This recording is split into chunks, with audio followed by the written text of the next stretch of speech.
qui essaie d'ouvrir taxes, quelques frais non reconnus par l'État pour avoir quelques bidons d'essence. Je vous propose la réaction des motocyclistes qui estiment que cette situation constitue pour eux un véritable casse-tête. Suivez.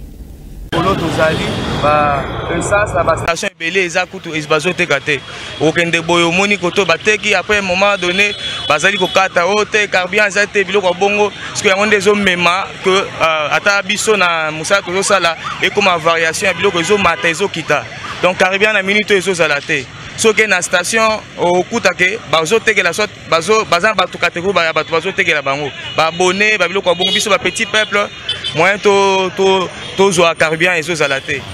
Ça va toko matisa ba prix na moto parce que de 1 essence prix fixe à essence posé bango bien té kuna na station comme on a OK boy pour son essence oui biso que tellement ozoluka 2 litres d'essence 7000 francs il faut accélérer 1000 francs na yoko tuna ba mususu ki ba futa kabino bien té ou bien nini on va bazo té ce qu'on a 1000 francs té na chelo essence té. Bon, il y a à peu près un mois. Ceux qui ont talé même au une caméra, ils n'ont pas de kuna. Au moins, on a bantu basate.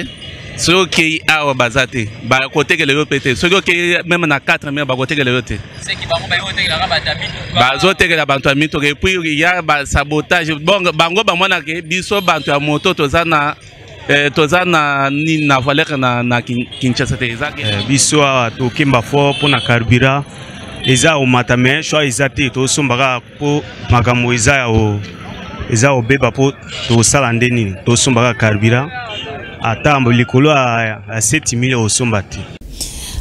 D'un chapitre à un autre, après sa participation à la cérémonie inaugurale de la session ordinaire de septembre à l'Assemblée nationale, le président de l'Assemblée nationale ivoirienne, Adama Bictogo, a été reçu ce mardi par le président de la République à la Cité de l'Union africaine.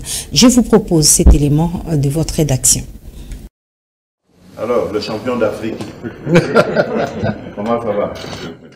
Présent à Kinshasa, suite à l'invitation de son homologue Vital Kamerhe pour participer à la cérémonie inaugurale de la session parlementaire de septembre 2024, l'honorable Adama Bictogo, président de l'Assemblée nationale de Côte d'Ivoire, a été reçu ce lundi soir par le chef de l'État.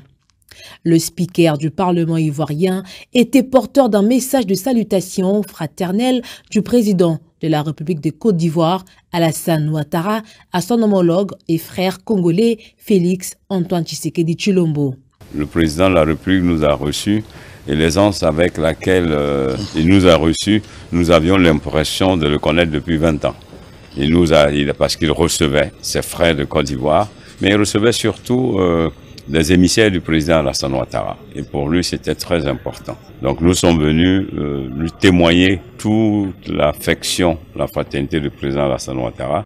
Devant le parlementaire congolais ce lundi, Adama Bictogo a rassuré du soutien de son pays au peuple congolais face à la situation sécuritaire dans la partie est de la RDC. Le soutien que mon homologue Bictogo a apporté à notre pays et qui a entraîné la vague de soutien des autres États présents à l'Assemblée des pays francophones à Montréal, c'est quelque chose d'inoubliable. Et aujourd'hui, il a été clair devant la représentation nationale, devant les députés nationaux, dignes et légitimes élus du peuple. Il a dit clairement qu'il est venu pour dire au peuple congolais que la Côte d'Ivoire est à côté de ces populations de l'Est qui souffrent des affres de la guerre.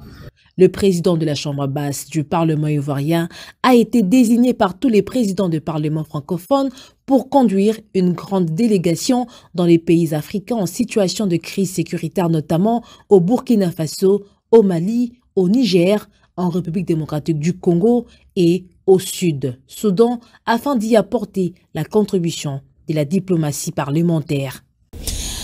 On va reparler de l'ouverture de la session ordinaire de septembre au Sénat. Le président de cette chambre, Jean-Michel Samalou Kondé, a lancé un appel à l'union autour du président de la République afin de bouter hors d'état de nuire tous les ennemis de la République démocratique du Congo, mais également de lutter contre la difficulté des transports en commun ainsi que l'insécurité dans la capitale. Je vous propose cet élément de Alain Goma. Depuis son accession à l'indépendance, notre pays est la cible d'un complot international, insidieux, nourri par les richesses inestimables que regorge notre sol et sous-sol.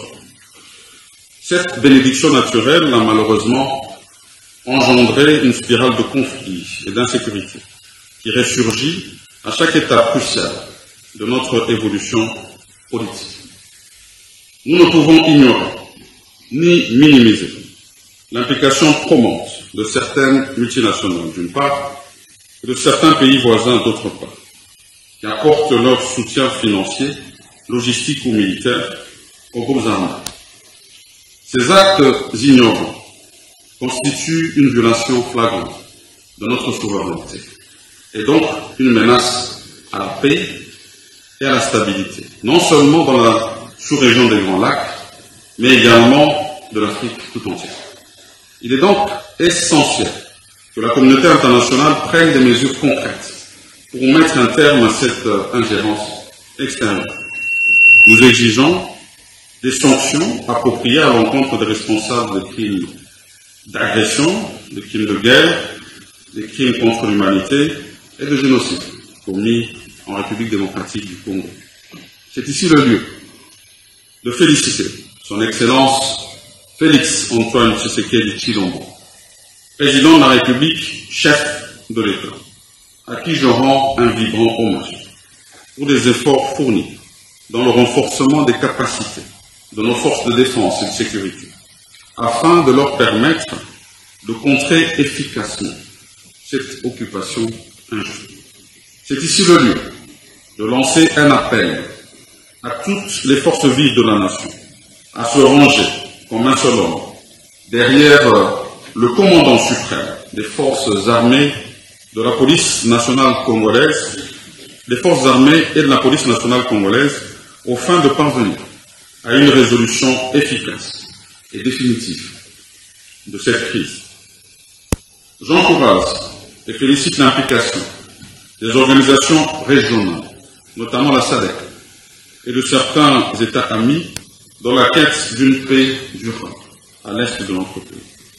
Je ne saurais terminer ce chapitre sans évoquer la problématique épineuse et récurrente du non-respect des normes sécuritaires dans le secteur des transports en général et fluvial en particulier.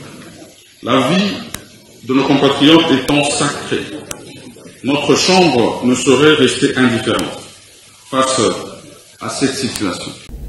De son côté, le président de l'Assemblée nationale, Vital Kamerhe, a reçu en audience le secrétaire général adjoint des Nations Unies, Jean-Pierre Lacroix. Les deux personnalités ont échangé autour du processus de paix en RDC ainsi que le soutien des Nations Unies aux efforts fournis par le chef de l'État pour pacifier l'Est de la RDC.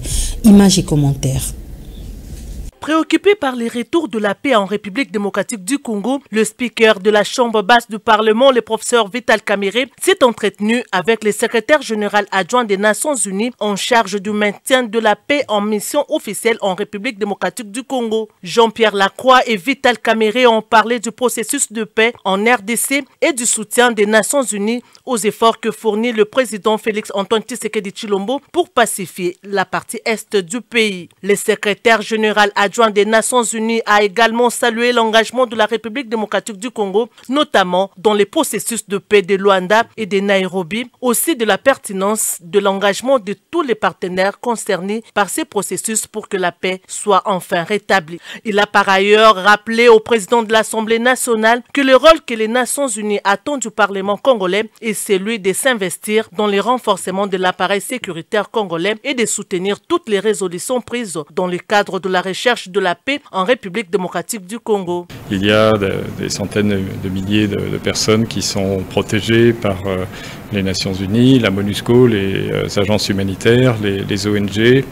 Et ces populations, elles ont besoin, et elles le disent d'ailleurs, d'un soutien continu. En même temps, évidemment, le renforcement de la présence de l'État congolais, et c'est évidemment notre objectif, qui va de pair, qui est complémentaire avec la poursuite des efforts de paix. Nous sommes très engagés dans ce domaine, je l'ai dit, à la fois les soutiens politiques aux efforts, notamment le processus de Luanda, les efforts sous les auspices de la médiation angolaise.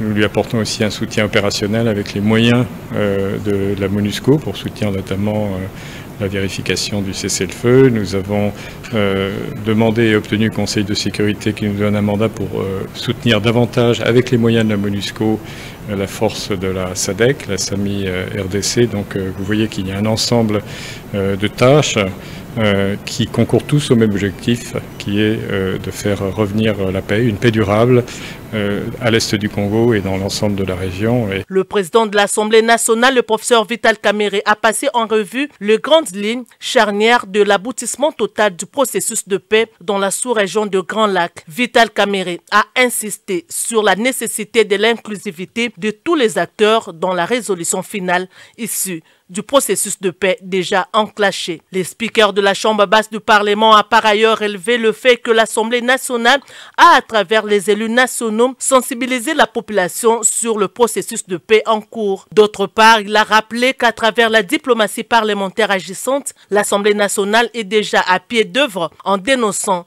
cette guerre injuste imposée par le Rwanda et en invitant tous partenaires internationaux à s'impliquer dans la recherche de la paix en République démocratique du Congo. Ouverture ce mardi du 10e congrès de l'Union nationale de la presse du Congo. Ces assises de 3 jours visent la refondation du métier de journaliste en République démocratique du Congo afin de relever les défis liés à la salubrité médiatique, mais également à la désignation des nouveaux animateurs de l'UNPC. Cadre choisi, le centre Nganda dans la commune de Kintambo. Reportage.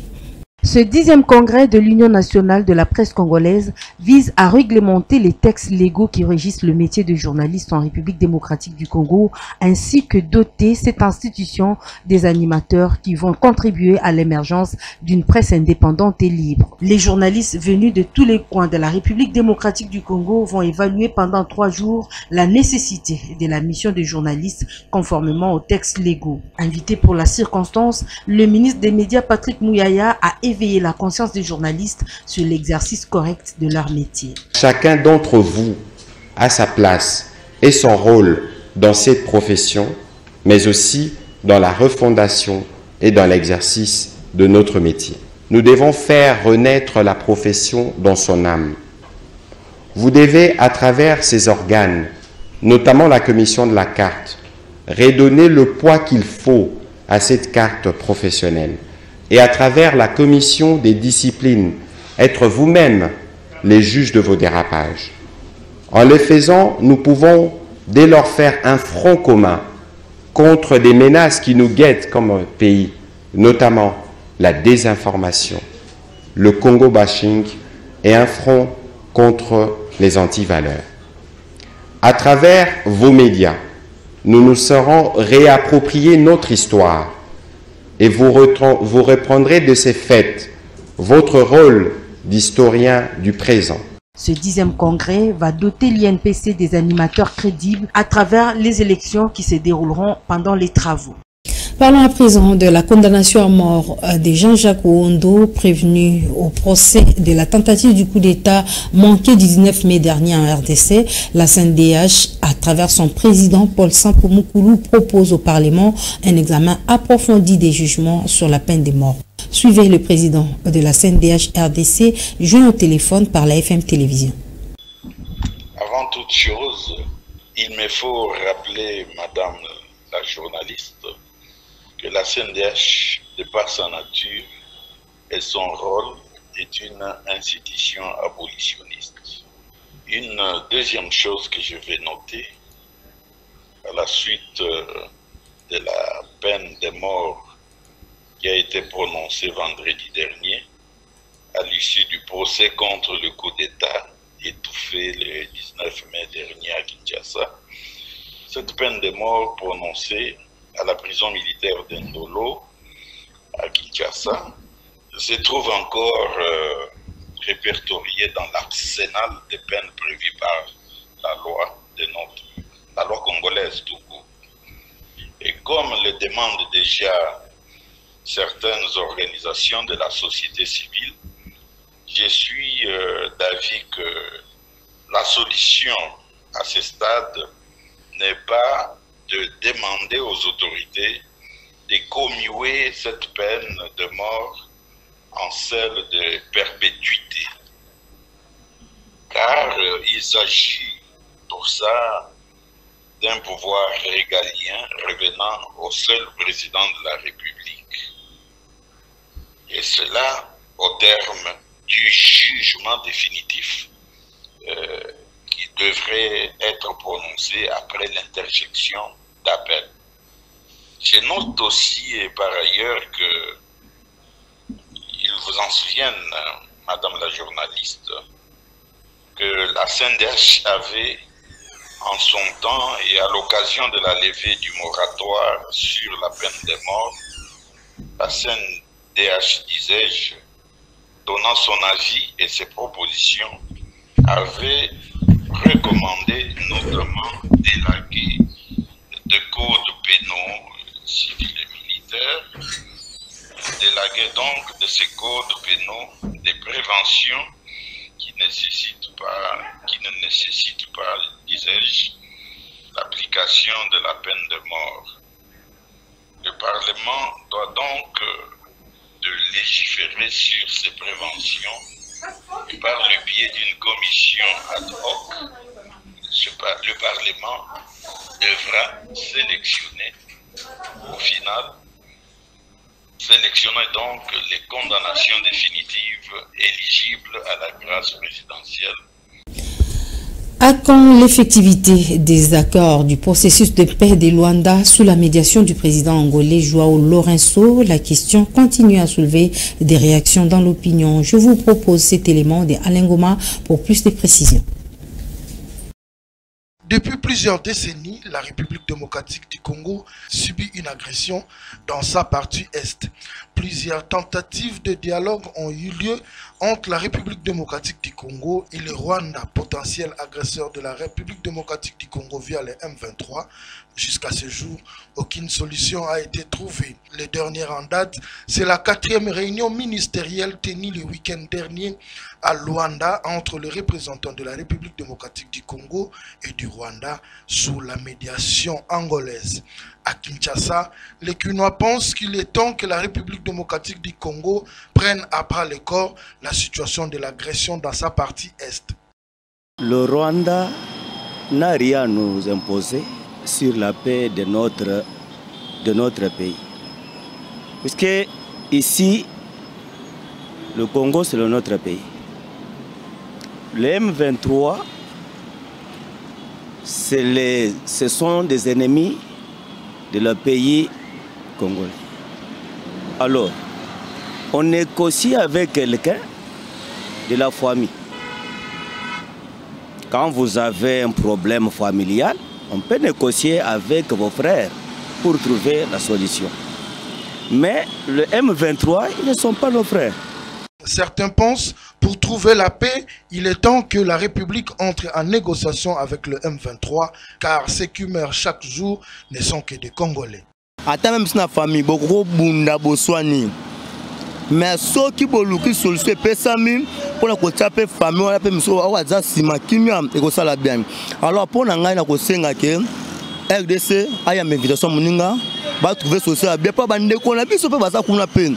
Bâtir konyo comment. Il faut qu'on toque na négociation.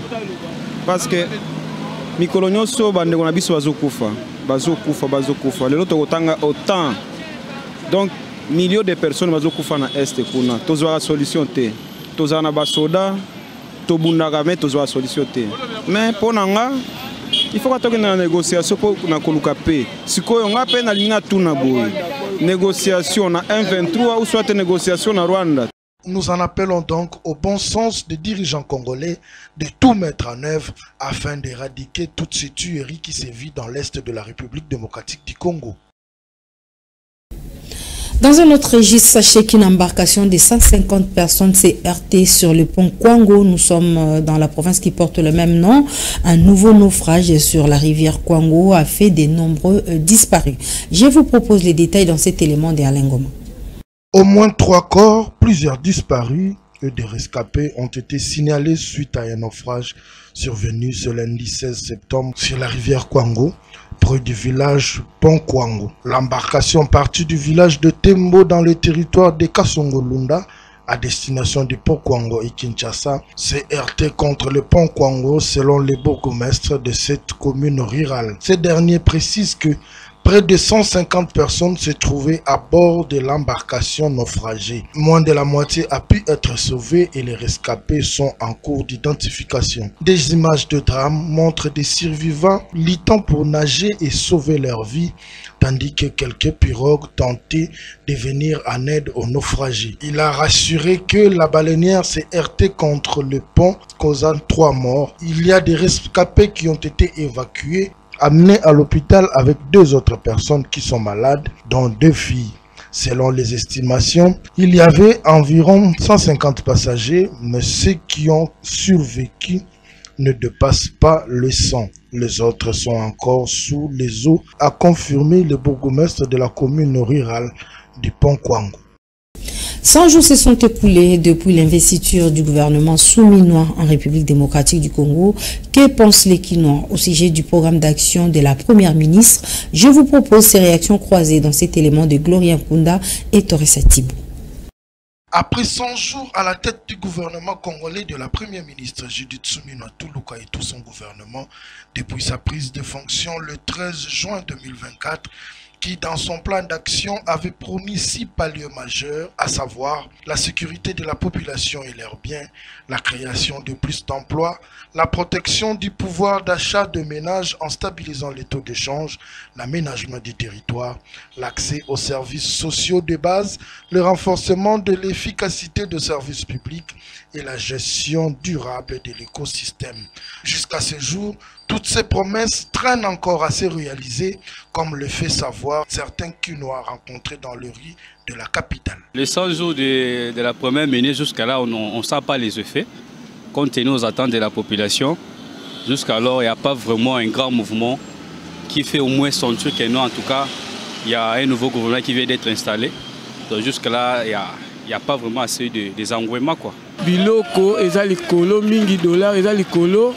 Banzela ezati, banzela tout eza kobukana. Yango omona pe bambouteuse monsieur zo sala papa mituka nyonso fallait bula na banzela 4 banzela atenyo se bimika boulevard moko oyo. Donc biloko fa bongisande yango na transport kolia na dollar congolais ACP là. Pour butu sécurité tata moko te ezani. Bazoboma bazobotola mikolo nyonso bazobotola biso ba moto bazoboma insécurité peneza ya makasi. Mimi côté na biso nga mutu na ata molanzela de insécurité zo utana na nini pour na biso tozo yeba mutu akokanga biso te au moins la policier wala ti tenir sans bransara akokanga yo soit kanyo bureau ezate beaucoup tanende to na première heure moi telemi na sa traversalia akangyo moto au kutana na policier alati gilet jaune et verte akokanga moto. Okutana policier alati bransard rouge aokanga moto okutana mutu alati tenue civile azokanga bango bazaka bakonzi c'est tozoyeba te tamba okanga omona baebele basangelo bakitiso moto azu moto akeno oyeba so eki wapi eyeba te insécurité peneza makasi. Réaliser toutes ces promesses au vu et au su de la population congolaise sera la meilleure des choses, car jusqu'à ce jour, tous les Congolais se plaignent du niveau social précaire que traversent les Congolais. Lutte contre la corruption, les parlementaires debout de l'UDPS ont haussé les tons pour dénoncer les ennemis de la bonne gouvernance qui s'insurgent contre l'inspecteur général des finances Jules Alinguete par rapport à son combat contre le détournement des deniers publics. Ces membres de la structure de l'UDPS sollicitent l'implication de la justice dans ce combat. Suivez la réaction de Satellite Lemon Lemalemba, président du Parlement debout de la commune de Lemba. Suivez. En ce jour, nous félicitons le président Félix-Antoine Tshisekedi Tshilombo quant à sa volonté de lutter contre la corruption. Et nous alertons la communauté nationale par rapport à une réunion machiavélique qui vient de se tenir en ce jour. Les comploteurs ne cessent de se comploter contre l'inspecteur général des finances, chef de service. À la réunion, le point qui était inscrit à l'ordre du jour était l'élimination physique de l'inspecteur général, chef de service de l'IGF. Voilà pourquoi nous dénonçons cela. C'est d'une fils de la République démocratique du Congo. Il a été nommé depuis 2020. Il ne cesse d'accomplir la volonté du président Félix-Antoine Tshisekedi Tshilombo quant à la lutte contre la corruption. Voilà pourquoi nous demandons à la justice qu'il puisse aussi s'arranger derrière les rapports qu'avait donné l'inspection générale des finances pour qu'il y ait une bonne ici, parce que nous voulons voir les détourneurs se retrouver au niveau de la prison centrale de Makala. Et dans un autre registre, une délégation brésilienne conduite par la structure internationale Management Consulting a été reçue par le président de la Fondation Maloua, Maître Maloua Billy Cléophas. Les deux parties ont échangé sur la possibilité d'un partenariat dans les secteurs humanitaires. Reportage. Cette séance de travail tenue au siège de la Fondation Maloua entre le président de cette fondation, Maître Maloua Billy Cléophas, et la délégation des investisseurs brésiliens resserre le lien de partenariat entre ces deux structures. L'objectif est de conclure les accords pour développer l'aide à apporter aux vulnérables en RDC. La délégation brésilienne, conduite par les représentants de la structure International Management Consulting, est venue s'enquérir des réalités des fonctionnements de la Fondation Maloua auprès de son président, Maître Maloua Billy Cléophas. Séance tenante, le président de cette fondation internationale a fait part à ses partenaires brésiliens des différentes préoccupations des personnes vulnérables en RDC, ainsi que d'autres projets de développement nécessitant l'accompagnement du Brésil par le biais de l'IMC. Ficamos amigos, respeito. Na futebol, batemos com camarada. Respeito. Melhor time do mundo. Flamengo? Não. Não. Não. Equipe ia bem. Il y a football que nous avons Flamengo. Non. Flamengo. Flamengo. Flamengo. Non. Répétez avec moi. Vila Nova. Vila Nova. Brasil. Brasil. Goiânia. Goiânia. Yeah. Very good.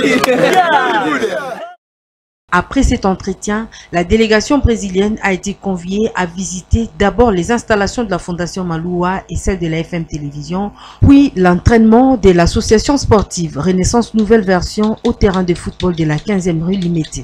Ici, les investisseurs brésiliens, ensemble avec le président de la Fondation Maloua, qui est en même temps président de ce club sportif, ont eu un bref entretien avec les joueurs et les staffs techniques du club. Ce, dans le cadre de conclure un partenariat entre l'AS Renaissance Nouvelle Version et le Brésil. Après cet exercice, le président de la Fondation Maloua ainsi que la délégation brésilienne se sont rendus au siège de l'église Lilobananzambe où le représentant légal de cette église internationale, le prophète Condé Paulo Dominique, a eu des échanges fructueux avec cette délégation.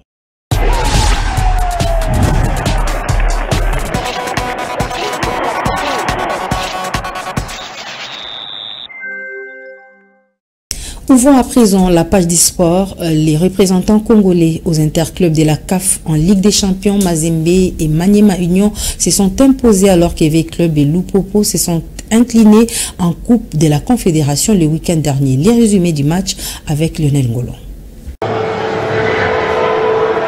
Les 4 clubs congolais ont été au front ce week-end à travers le continent dans le cadre du deuxième tour préliminaire des compétitions interclubs de la Confédération africaine de football, édition 2024-2025. En Ligue des Champions, le tout-puissant Mazembe et l'AS Maniema Union ont pris l'avantage des valeurs adversaires, tandis qu'en Coupe de la Confédération, l'ASV Club et les Saint-Ola Lupopo ont choisi le désavantage. Le premier club à jouer le week-end, c'est l'ASV Club de Kinshasa qui jouait en Afrique du Sud. Défaite 0-2 pour le Banaveya qui ont encaissé le début de les premières 15 minutes du match. Une défaite qui a vraiment fait du mal au coach marocain. Le deuxième club est entré sur terrain chez les tout-puissants Mazembe qui jouait le samedi 14 septembre contre la formation zambienne. Le Louchois de Lubumbashi se sont imposés sur les scores de 2-0. Le début des Mazembe ont été inscrits à la deuxième période après une première mi-temps vierge. Les troisièmes, c'est l'AS Maniema Union de Kindu qui a joué le même samedi 14 septembre au stade de Martyrs de la Pentecôte à Kinshasa et contre la redoutable formation angolaise de Petro Atlético. Le Congolais ont arraché la victoire au bout du fil par un score de 2-1. Achebassial a ouvert le score pour Maniema Union à la 12e minute. Score jusqu'à la pause. À la reprise, Petro Atlético a réussi à égaliser à la 72e minute.